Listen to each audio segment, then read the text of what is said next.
Hey yo, what we're saying is your boy AJ, and this time we are doing a Pokemon starter form tier list. Now, this is a little bit of a warning. This is going to go based on the first form itself.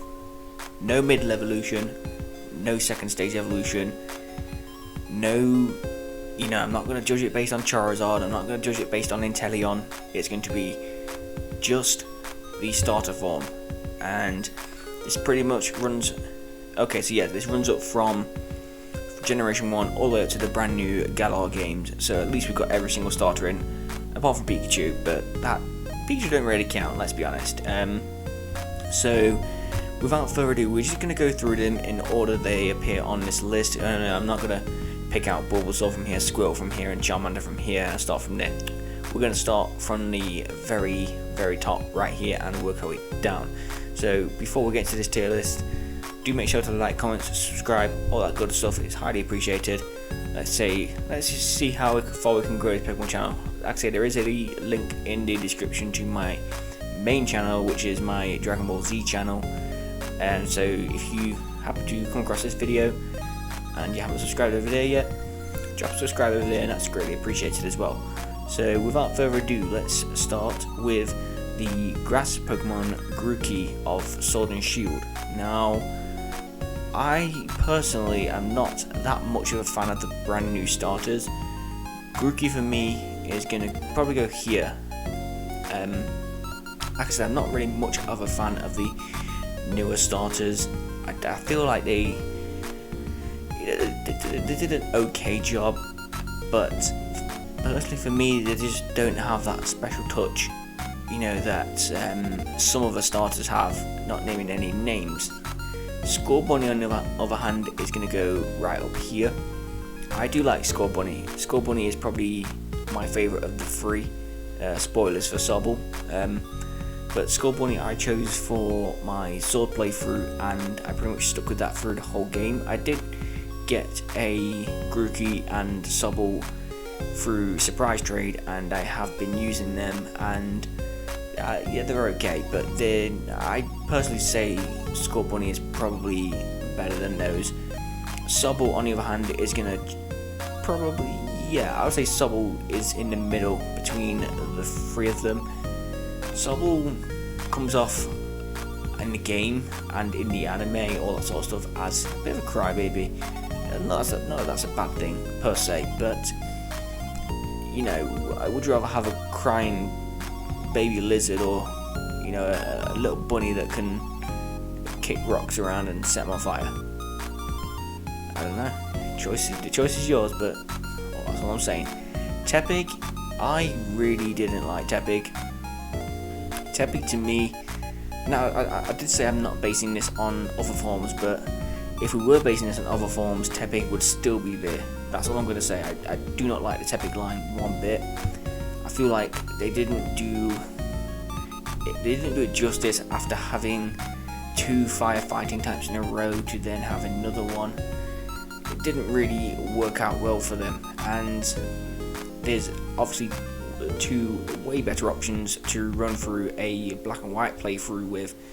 Cyndaquil of the Gold and Silver game. Cyndaquil for me is gonna go in S. He's gonna go right at the top. There's something nostalgic and sentimental about Cyndaquil, obviously being, to me, the first Pokemon I ever chose as a starter for any game I ever played in my Pokemon career. Question mark, I want to say career. But Cyndaquil was the very first Pokemon I picked when I played my first Pokemon game, being Pokemon Crystal, and he's stuck with me ever since. Cyndaquil is probably the most nostalgic Pokemon to me, and the most sentimental to me, if anything. Not my favourite, but the most sentimental.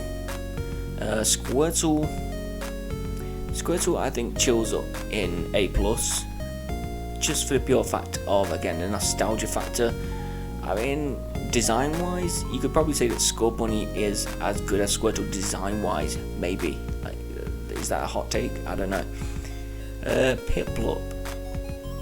If we're judging this on, if we judge this on evolutions, Piplup will be around here with Squirtle, but because it's just Piplup can chill with Scorbunny. As Piplup and Primplup, I'm not a huge fan, but Empoleon is, oh god, Empoleon is amazing.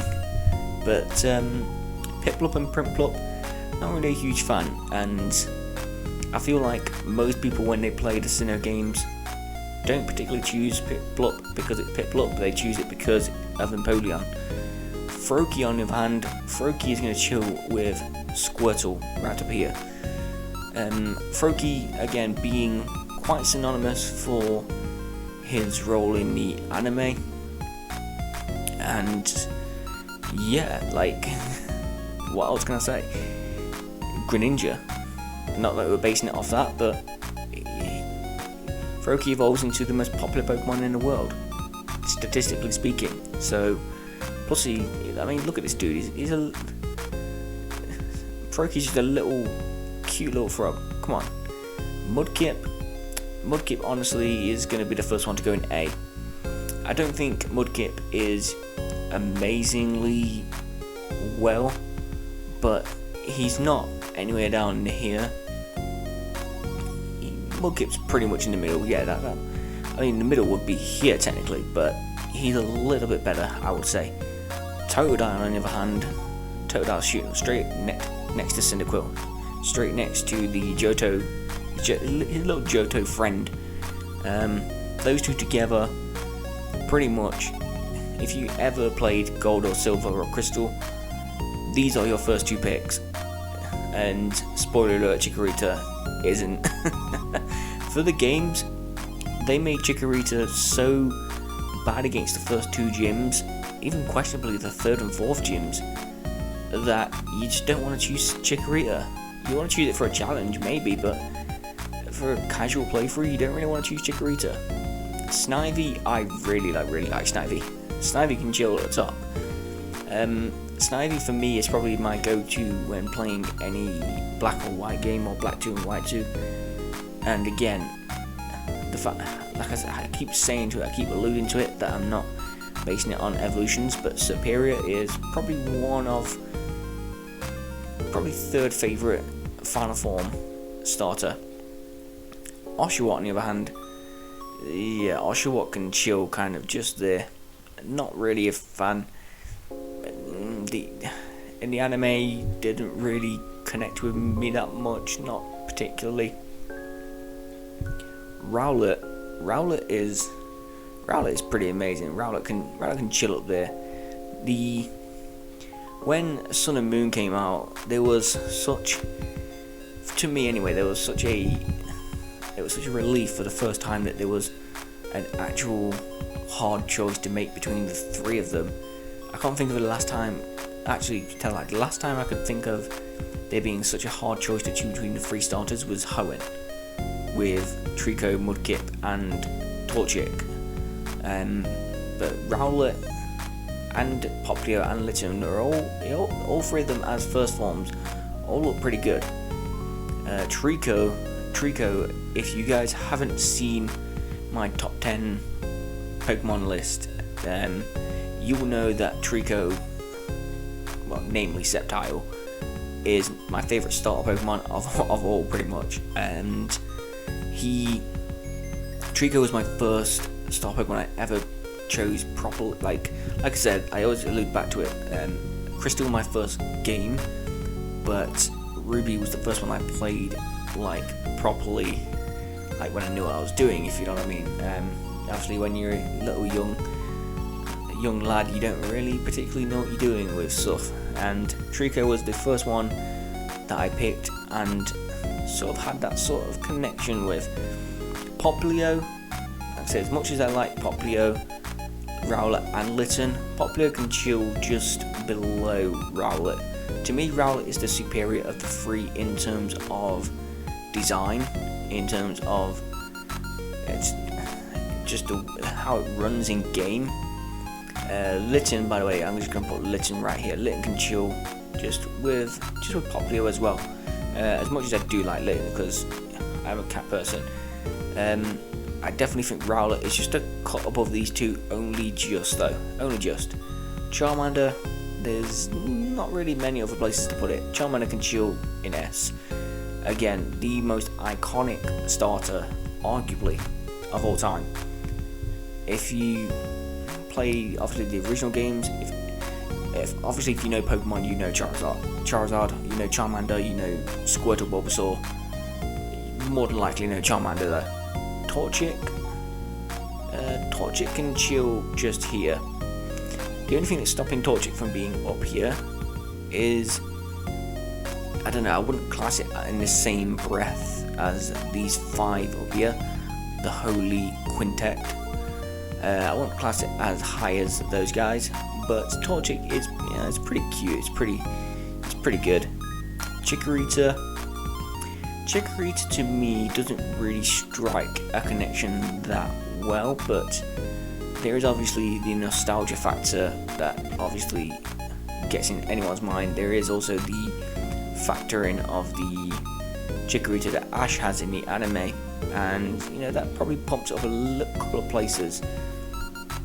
Bulbasaur can chill with Squirtle in this tier. Again, synonymous with the Pokemon franchise itself, and pretty much iconic in terms of design, in terms of the actual Pokemon itself, the TCG, the games, the usability, everything about Bulbasaur is pretty iconic. Turtwig, I do like Torterra, but Turtwig to me, I don't really like Turtwig as itself. Grottle, if Grottle was here, Grottle would be chilling with Tepic because Grottle is ugly as hell. Sorry about that. But Torterra is awesome. But yeah, those and Chespin as well. Chespin can chill here. I really don't like Chespin. Tepic and Chespin, I don't know why. Just something about them, they just doesn't sit well with me. Fennekin, I do like Fennekin. Fennekin can chill with these lot up here. Again, synonymous with the anime. Is it Serena that has one? I think in the X and Y series.